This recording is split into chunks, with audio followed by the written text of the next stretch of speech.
अरे आहे का मुंजेकरजी साहेब? अबा साहेब तुम्ही आमच्या घरी आले साहेब. बसा ना साहेब. बसा ना साहेब. बसा ना.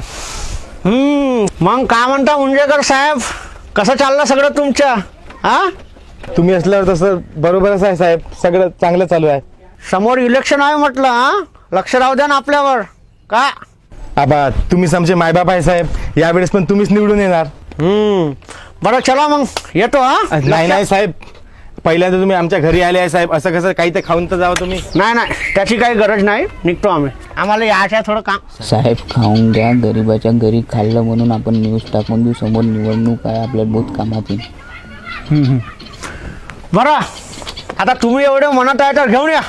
आता शेतकऱ्याला आपण मानतो बरं पोट, शेतकऱ्याला नाही म्हणताय, जा आणा. हो साहेब तुम्ही बसा, मी आत्ता घेऊन येतो तुमच्यासाठी काहीतरी. ते जेवण करताना फोटो काढायला सांगून द्या. हो साहेब. फोटो काढशील बरं साहेबांचं जेवण करताना? घ्या साहेब. साहेब घ्या. काय बनवलं मग आज? आमच्या गरीबाच्या घरी जे आता बनवलं ते तुम्हाला दिलं साहेब, खा आता तुम्ही.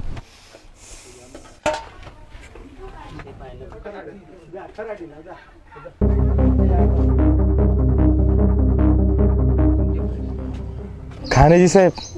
काय खाणं? हे काय तुम्ही खाली टाट दिलाय? हे का मजाक लावली आहे का?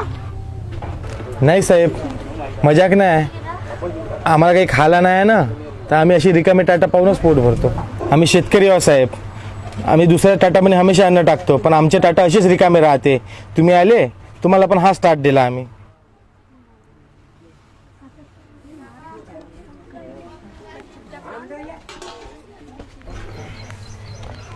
आजच्या आज भाऊच्या घरी किराणा, राशन, जेवढे पण काही घरगुती सामान आहे सर्व पोहोचले पाहिजे. ठीक आहे सर. ठीक आहे, तू काळजी नको करू, सर्व ठीक होईल. काही जर गरज पडली तर मी आहो. ठीक आहे, ऑफिसमध्ये यायचे नाही मी.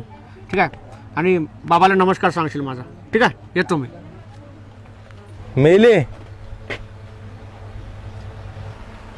बाबा, मेले. कर्जाचा भार नाही सहन करू शकले, हे इथंच वावरामध्ये झाडाला दोर बांधून जीव दिला. तुमच्याकडे आलते साहेब बाबा मदत मागायला, तुमच्या माणसानं तुमच्यापर्यंत पोचूच नाही दिलं. आणि जेव्हा पोचले तुम्ही आश्वासन दिले साहेब कर्जमाफी करतो म्हणून. 2 वर्ष झाले जीव देऊन, तुम्हाला माहितीही नसेल. आता इतके सारे शेतकरी जीव देऊन राहिले, तुम्हाला का माहीत पडणार आहे तुमच्या भागातला कोणता शेतकरी आहे म्हणून. गेल्या वर्षी 2,500पेक्षा जास्त शेतकऱ्यांनी जीव दिला साहेब, पण तुमच्यासाठी इतकं महत्त्वाचं नाही आहे ना. तुम्ही इलेक्शन आलं का वोट मागायला येता. एक तर साला इथं आमच्या मालाला भाव भेटत नाही, आणि भेटला तर व्यापारी आणि दलाल आम्हाला खाऊ देत नाही. आलं तर निसर्गही साथ देत नाही. आता फक्त बोलासाठी जगाचा पोशिंदा राहिला आहे शेतकरी. शेतकरीच्या नावानं किती वोट खाता साहेब. फक्त एक दिवस शेतकऱ्यासारखं जगून दाखवा साहेब तुम्ही, मग समजल बोलण्यात आणि जगण्यात किती फरक आहे. इथं गावातले पोरं शहरात चालले आणि शहरातले लोक गावात पोरी देत नाही. आता शेती फक्त तुमच्यासाठी फिरायचं ठिकाण राहिलं आहे साहेब. आम्हाला काहीच नाही पाहिजे साहेब, आता आम्हाला काहीच नाही पाहिजे. आमच्यामध्ये इतकी ताकद आहे की आम्ही आमचे पोटं भरू शकतो आणि आम्ही आमच्या पोराला शिकवू शकतो. आम्हाला काहीच नाही पाहिजे साहेब, फक्त आमच्या मालाला भाव ठरवण्याचा आम्हाला अधिकार द्या साहेब, बस. निसर्गानं साथ दिली आणि आमच्या पिकाला भाव मिळालं तर आम्हाला कोणाचीच गरज नाही साहेब, कारण की आम्ही शेतकरी तुमचे बाप आहोत. नमस्कार.